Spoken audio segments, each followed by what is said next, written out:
Setelah tiba di sana, Tessia disambut oleh pengawal kerajaan dan mereka bilang, "Selamat datang kembali Tuan Putri Kerajaan." Art terbengong, siapa yang Tuan Putri Kerajaan? Apa itu kau, Tessia? Kenapa kau tidak memberitahuku? Tessia cuma bisa mengangguk sambil tersenyum malu begitu. Raja dan Ratu Elf pun datang menghampiri Tessia. Mereka sangat khawatir dengan keadaan putrinya.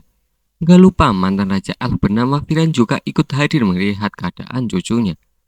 Setelah Tessia kembali ke pelukan orang tua, ayah Tessia mengucapkan terima kasih kepada Art sambil mengisyaratkan ancaman. Kau bisa beristirahat sebentar, dan setelah itu tolong ceritakan apa yang sebenarnya terjadi dengan Tessia. Sebagai mantan raja, Art tahu sebenarnya itu adalah perintah sekaligus ancaman. Wajar sih manusia masuk ke pemukiman elf, gak mungkin mereka bisa percaya 100%. Walaupun katanya dia adalah penyelamat putrinya. Art memberikan hormat kepada sang raja dan bilang, "Aku terhormat atas ucapan raja. Kalau raja bersedia, saya akan menjelaskan apa yang terjadi sekarang juga." Raja dan ratu pun mengangguk mengajak Art ke ruangan rapat kerajaan. Di ruangan rapat, Art memperkenalkan diri, juga menceritakan tentang asal-usulnya. Setelah ia menceritakan bagaimana ia berjumpa dengan Putri Tessia hingga melawan bandit hutan, sang raja marah mendengarkan tentang bandit itu. Siapa bandit itu? Berani-beraninya mereka menculik putriku dan ingin menjadikannya budak. Apakah semua manusia seperti itu? Dasar bajingan. Art kemudian menjawab dengan tegas tanpa mengurangi rasa hormat. Perdagangan budak bukanlah profesi manusia yang mulia. Pasukan kerajaan elf pun marah mendengar ucapan sang raja yang dipotong. Mereka bahkan sampai mengangkat tombak menusuk ke arah Art. Tapi untung Virion kakek Tessia di sana meredam pasukan kerajaan. Lalu kakek Virion bilang, "Kau mampu menyelamatkan cucuku dari bandit hutan? Apa yang kau lakukan terhadap mereka? Apa kau meminta belas kasihan kepada mereka?" Art menjawab, "Tidak, Tuan Virion. Aku memang anak-anak, tapi aku adalah seorang magikal. Aku mengalahkan mereka dan menyelamatkan cucu Anda." Semua orang yang berada di sana tentu saja tidak percaya, dan mereka sangat ragu dengan pengakuan Art itu. Art pun bilang ke mereka, "Aku tidak memaksa kalian untuk percaya, tapi yang paling penting adalah anak dan cucu Anda selamat, dan sekarang aku ingin kembali ke orang tuaku di Sapin."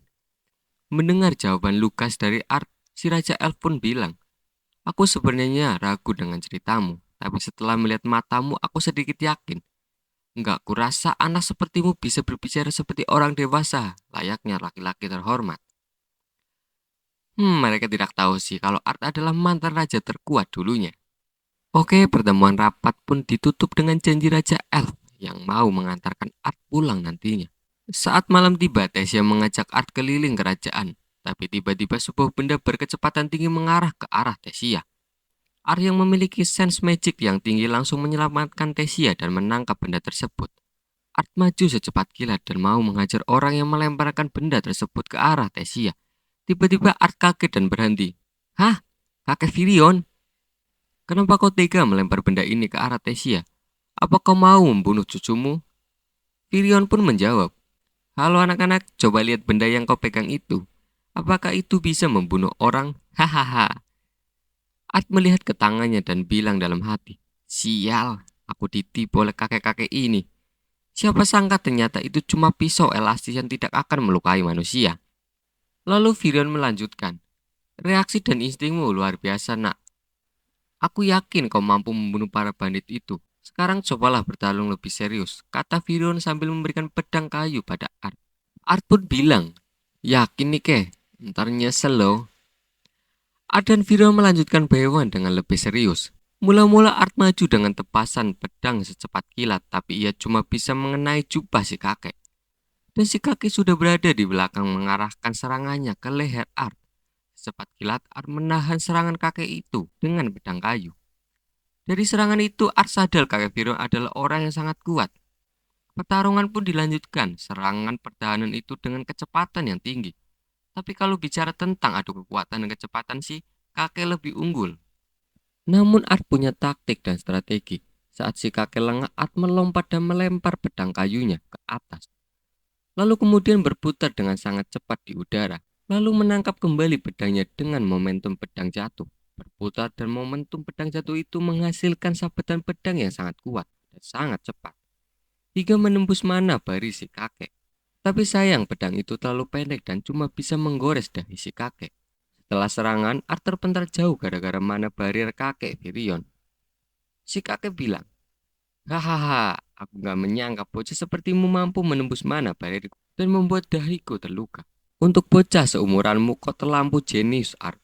Kakak Virion melanjutkan, Art jadilah muridku. Art pun terkejut. Hah? Bagaimana mungkin aku menjadi muridmu? Aku seorang manusia dan kau adalah seorang elf. Harusnya tidak mungkin terjadi kan? Gimana kalau elf yang lainnya marah? Virion ngebalas, tenang, kalau bersamaku kau pasti akan aman. Selain itu, pasti kau sering merasakan sakit pada dadamu, bukan? Apakah saat ini lebih sering kambuh? Art kaget, bagaimana kau tahu, kek? Lalu Virion menjawab, itu semua terjadi gara-gara Biswil. So, apa itu Biswil? Oke, Mimin jelaskan sedikit. Jadi ketika dulu Sylvia memberikan sebagian kekuatannya pada Art, itu sebenarnya adalah proses memasukkan Biswil ke tubuh Art. Kekuatan Biswil ini memiliki tingkatan yang berbeda-beda sesuai dengan level Biswilnya. Dari yang terendah yaitu level E hingga yang terkuat yaitu level SS. Semakin tinggi level Bisnya maka kekuatannya semakin sulit untuk dikendalikan. Berhubung Art mendapatkan Biswil dari seekor naga, ia sudah pasti mendapatkan level yang sangat tinggi nantinya. Maka enggak heran Manakor di dalam tubuh Art kesakitan karena terganggu oleh kekuatan Bis yang sangat kuat. Kita kembali ke percakapan Virion dan Art. Kakek Virion bilang, Art, tubuhmu saat ini masih anak-anak, sementara kekuatan Bismu sangatlah besar. Jika kau enggak berlatih mengendalikannya, tubuhmu akan hancur dari dalam, dan kau bisa saja mati. Mendengarkan hal mengerikan itu, Art setuju menjadi murid Virion, mantan Raja Elf. Keesokan harinya, kakek Elf mengajak Art dan Tessia untuk menjumpai seorang nenek penyihir dengan kelas Devian yang memiliki skill telepati jarak jauh. Kakek Virion sengaja menyuruh Art jumpai nenek sihir Devian agar bisa berkomunikasi dengan orang tuanya dan meminta izin pamit nggak pulang dulu karena akan berlatih dengan kakek Virion. Lalu nenek penyihir meminta Art untuk membayangkan kedua orang tuanya sambil melihat baskom. Singkat cerita, akhirnya mereka bisa terhubung. Sontak Art yang melihat ayah dan ibunya langsung menyapa. Halo ayah, halo ibu, ini putramu Arthur. Reynold dan Alice kaget mendengar suara dari anak yang mereka cintai itu. Mereka berdua enggak mampu menahan rasa kaget sampai kedua orang tuanya menjatuhkan makanan mereka. Art kembali bilang ke orang tuanya, kalian mungkin terkejut mendengarkan suara telepati ini. Aku hanya ingin mengatakan pada kalian kalau aku aman. Aku berhasil selamat dari kejatuhan tebing. Aku ingin sekali menemui kalian, tapi saat ini aku sedang sakit dan harus segera diobati. Ayah, ibu, aku di sini dijaga oleh kerajaan elf. Sampai aku kembali, jagalah bayi itu dengan aman. Aku sayang kalian berdua. Reynold dan Alice masih kaget enggak kuasa menahan air mata mereka. Mereka saling berpelukan bahagia karena ternyata Art masih hidup. Arthur yang melihat orang tuanya melalui baskom juga demikian. Art meneteskan air mata di pipinya. Lalu Art ngomong dengan tegas ke Virion, Kek, berikan pelatihan terbaikmu.